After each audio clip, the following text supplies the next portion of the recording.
Hi friends, welcome to my channel. இன்றைக்கி நம்ம சேனலில் ஒரு லஞ்ச் காம்போ ரெசிபி வந்து பார்க்கலாங்க. ஸோ வந்து நான் வீட்டில் ரெடி பண்ண லஞ்சை வந்து உங்களுக்கு அப்படியே வந்து நான் வீடியோவாக எடுத்திருக்கேன். இன்றைக்கி பார்த்தீங்கன்னா கொள்ளு ரசம், பீட்ரூட் கிழங்கு போட்டு பொரியல் பண்ணியிருக்கேங்க. அதுக்கப்புறம் பார்த்தீங்கன்னா முள்ளங்கி சாம்பார். இதுதான் வந்து வீடியோ. ஸோ எப்படி பண்ணுறதுன்னு சொல்லி பார்க்கலாம். காலையில் வந்து அரிசி வைக்கிறதுக்காக பார்த்தீங்கன்னா தண்ணி சூடு பண்ணி வச்சுருந்தேன். ஸோ அரிசி வந்து நல்லா கழுவி எடுத்துகிட்டு தண்ணி சேர்த்து வேக விட்டுட்டேங்க. இது வந்து இன்னொரு அடுப்பில் வச்சிட்டோம்னா அரிசி வந்து வெந்துட்டுருக்கும். நமக்கு சோறு வந்து பார்த்திங்கன்னா சீக்கிரமாக ஆயிரும். இப்போதைக்கு இந்த அடுப்பில் இருக்கட்டும். அடுத்து வந்து நம்ம காயெல்லாம் கட் பண்ணி எடுத்துக்கலாங்க. காய் பார்த்திங்கன்னா இன்றைக்கி பீட்ரூட் வந்து எடுத்து வச்சுருக்கேன். இப்போ சைடில் இருக்கட்டும். ஃபஸ்ட்டு சாம்பாருக்கு வந்து பருப்பு கூட வேக வச்சிட்டோம் அப்படின்னா நம்ம காய் கட் பண்ணுறதுக்குள்ளே சாம்பாருக்கு வந்து வெந்துடும். அதனால் பார்த்திங்கன்னா ஃபஸ்ட்டாக வந்து நான் முள்ளங்கி வந்து கட் பண்ண ஆரம்பிச்சிட்டேன். ஸோ முள்ளங்கி வந்து ஒரு 5 முள்ளங்கி கிட்டே எடுத்திருக்கேன். இது வந்து சாம்பார் வச்சா நமக்கு கரெக்டாக இருக்கும்.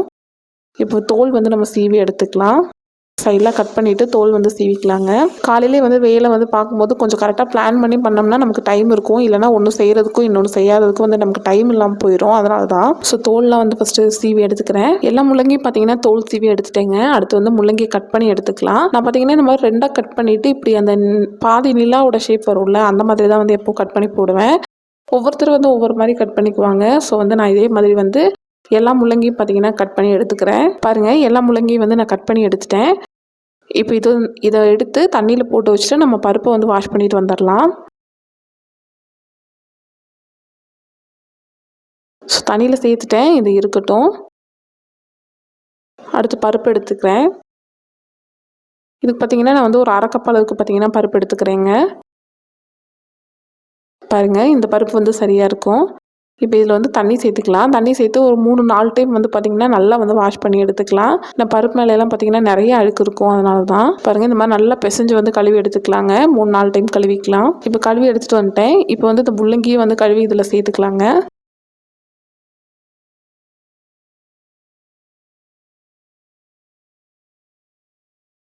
பாருங்கள், எல்லா முள்ளங்கியும் சேர்த்துட்டேன். இப்போ இதில் வந்து வெந்து வர அளவுக்கு தேவையான அளவு தண்ணி சேர்த்துக்கலாம். தண்ணி சேர்த்துட்டு தேவையான அளவு உப்பு சேர்த்துக்கலாங்க. உப்பு சேர்த்துட்டு பூண்டு வந்து சேர்த்துக்கிறேங்க. ஒரு 10 பல் போல் பூண்டு சேர்த்துக்கிறேன். சேர்த்துட்டு மூடி விசில் போட்டுடலாம். இப்போ இதை வந்து ஒரு 3 விசில் வேக வச்சு எடுத்துக்கிறேன். இதை அடுப்பில் வச்சுட்டு வந்துடுறேன்.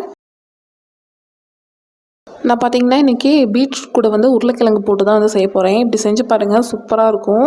எங்கள் வீட்டில் பார்த்தீங்கன்னா இப்படி செய்கிறது வந்து எல்லாத்துக்கும் ரொம்ப பிடிக்கும். பீட்ரூட் வந்து ஃபஸ்ட்டு சீவிக்கலாங்க. பீட்ரூட் சீவிட்டு அதுக்கப்புறம் வந்து கிழங்கை வந்து தோல் வந்து சீவி எடுத்துக்கலாம்.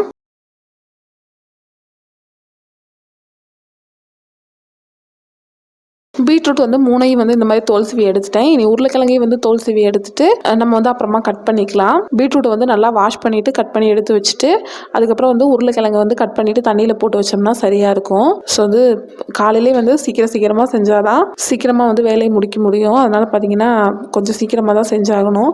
சீக்கிரமாக எந்திரிச்சு வந்து வேலையை செஞ்சிட்டோம்னா நமக்கு கொஞ்சம் ஈஸியாக இருக்கும். பாருங்கள், நான் அந்த தண்ணியை வந்து வாஷ் பண்ணிவிட்டு அடுத்த தண்ணியில் வந்து போட்டு வச்சுருக்கேங்க.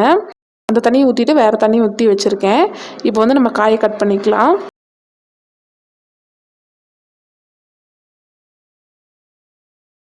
நான் பார்த்தீங்கன்னா இந்த மாதிரி மீடியம் சைஸ் வர அளவுக்கு கட் பண்ணிக்கிறேங்க. நீங்கள் வந்து எந்த மாதிரி கட் பண்ணுவீங்களோ அந்த மாதிரி கட் பண்ணிக்கோங்க. நான் பார்த்தீங்கன்னா இந்த பாதியை வந்து பாதியாக கட் பண்ணி அப்புறம் அதில் குட்டி குட்டியாக கட் பண்ணி அப்படி தான் கட் பண்ணுவேன். பீட்ரூட் வந்து எல்லாத்தையும் கட் பண்ணிவிட்டேன். இது வந்து ஒரு சைடில் இருக்கட்டும். அடுத்து வந்து நம்ம உருளைக்கிழங்கை கட் பண்ணி இந்த தண்ணியிலே போட்டு வச்சிடலாம். ஏன்னா கிழங்கு வந்து எடுக்கிற வரைக்கும் தண்ணியில் தான் போட்டு வச்சுருக்கணும். அதனால் பார்த்தீங்கன்னா தண்ணியில் போட்டு வச்சிடுறேன்.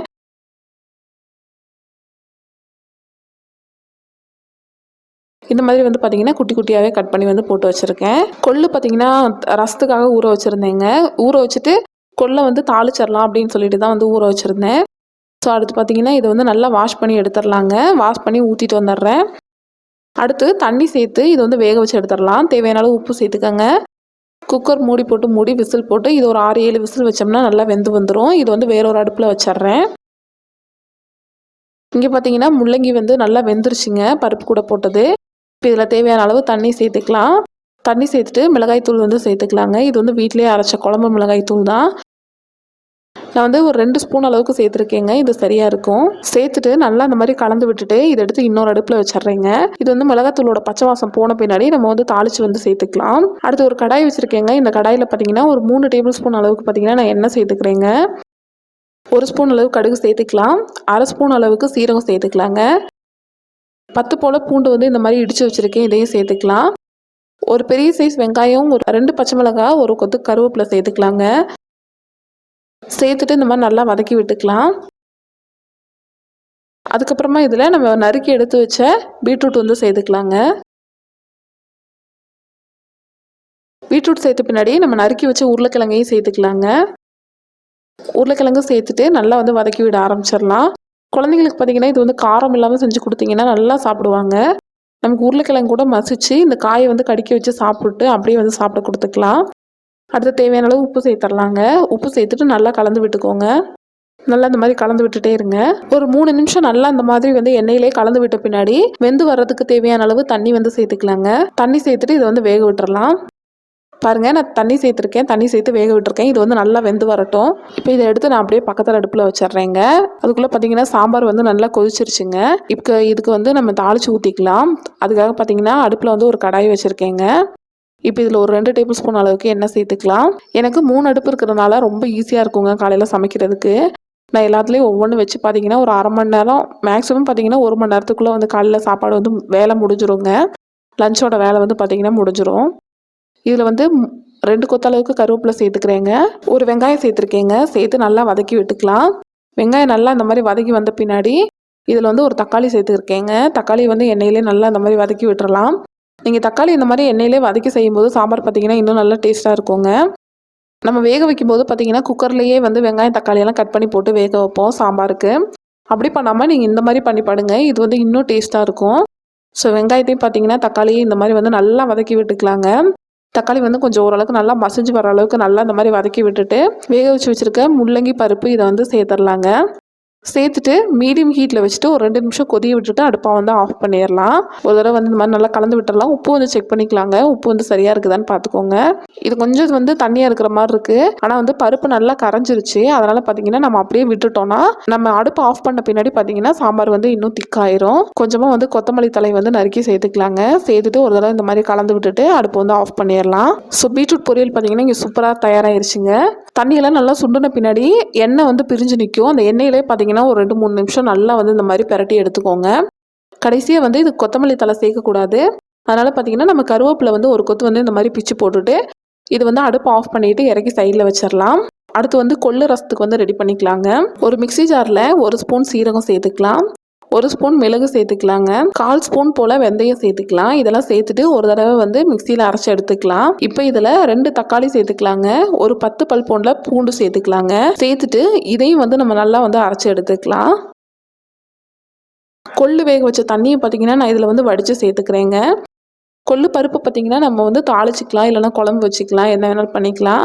இந்த தண்ணியோடய குழம்பு வச்சா நல்லாயிருக்கும். நான் வந்து அதை இன்றைக்கி தொகையல் மாதிரி பண்ணலாம் அப்படின்னு சொல்லிட்டு இந்த தண்ணியில் வந்து ரசம் வச்சுட்டேன். இப்போ அரைச்சி எடுத்து வச்ச தக்காளி பூண்டு மிளகோட அந்த இதை வந்து சேர்த்துக்கலாங்க. மிக்ஸி ஜாரையும் பார்த்தீங்கன்னா லைட்டாக தண்ணி சேர்த்து நல்லா இந்த மாதிரி கழுவி வந்து சேர்த்துக்கிட்டேன். அடுத்து இதில் பார்த்தீங்கன்னா மஞ்சள் தூள் வந்து தேவையான அளவு சேர்த்துக்கலாங்க. ஒரு கொத்த அளவுக்கு கருவேப்பிலை சேர்த்துக்கலாம். இதிலையே சேர்த்துட்டு ஒரு தடவை இந்த மாதிரி நல்லா கலந்து விட்டுக்கோங்க. பாருங்கள், இந்த கன்சிஸ்டன்சியில் இருக்குது. இது கரெக்டாக இருக்கும். அடுத்து வந்து ரசத்தை தாளித்து விட்டுக்கலாங்க. தாளிக்கிறதுக்காக பார்த்தீங்கன்னா அடுப்பில் ஒரு குக்கர் வச்சுருக்கேன். இப்போ இதில் பார்த்தீங்கன்னா ஒரு 2 ஸ்பூன் அளவுக்கு எண்ணெய் சேர்த்துக்கிறேங்க. நீங்கள் வந்து இந்த ரசத்தை வந்து நல்லெண்ணெயில் தாளிச்சிக்கிட்டிங்கன்னா ரொம்ப நல்லாயிருக்கும். நான் வந்து இன்றைக்கி தேங்காய் எண்ணெயில் தான் தாளிக்கிறேன். நல்லெண்ணெய் இல்லை, அதனால் 1 ஸ்பூன் அளவு கடுகு சேர்த்துக்கலாங்க. கொஞ்சமாக உளுந்து பருப்பு வந்து சேர்த்துக்கலாம். ஒரு வரமிளகாய் வந்து இந்த மாதிரி கிள்ளி சேர்த்துக்கிறேன். வரமிளகாய் வந்து உங்களுக்கு காரத்துக்கு தக்கன வந்து நீங்கள் சேர்த்துக்கலாம். இந்த மாதிரி நல்லா வெடிக்கிற டைமில் நம்ம ரசத்தை வந்து சேர்த்துக்கலாங்க. சேர்த்துட்டு மீடியம் ஹீட்டில் வச்சுக்கோங்க. மீடியம் ஹீட்டில் வச்சுட்டு ஒரு நிமிஷம் வெயிட் பண்ணுங்கள். உப்பு சேர்த்துக்கோங்க. நம்ம ஏற்கனவே வேக வைக்கும்போது உப்பு சேர்த்துருக்கோம். அதனால் உப்பு வந்து பார்த்து சேர்த்துக்கோங்க. பாருங்கள், இந்த மாதிரி வந்து ஒரு கொதி வந்ததும் ஒரு தடவை கலந்து விட்டுட்டு கொஞ்சமாக வந்து கொத்தமல்லி தழை சேர்த்துக்கலாம். கொத்தமல்லி தழை சேர்த்துட்டு ஒரு தடவை இந்த மாதிரி கலந்து விட்டுட்டு அடுப்பு வந்து ஆஃப் பண்ணிடலாங்க. இன்றைக்கி வந்து எங்கள் வீட்டில் லஞ்சோட காம்போ வந்து பார்த்திங்கன்னா இதுதாங்க. ஸோ எல்லாமே சூப்பராக தயாராகிடுச்சு. ரொம்ப சீக்கிரமாகவே வந்து தயாராகிடுச்சுங்க. வீடியோ பிடிச்சிருந்தா லைக், ஷேர், கமெண்ட் பண்ணுங்கள். மறக்காமல் சேனலை சப்ஸ்கிரைப் பண்ணுங்கள். பக்கத்தில் இருக்க பெல் பட்டனை கிளிக் பண்ணி ஆளுங்கிற ஆப்ஷனை செலக்ட் பண்ணி வைங்க. அப்போ தான் நம்ம போடக்கூடிய எல்லா வீடியோஸோட நோட்டிஃபிகேஷனுமே உங்களுக்கு வரும். தேங்க்யூ ஃபார் வாட்சிங் ஃப்ரெண்ட்ஸ்.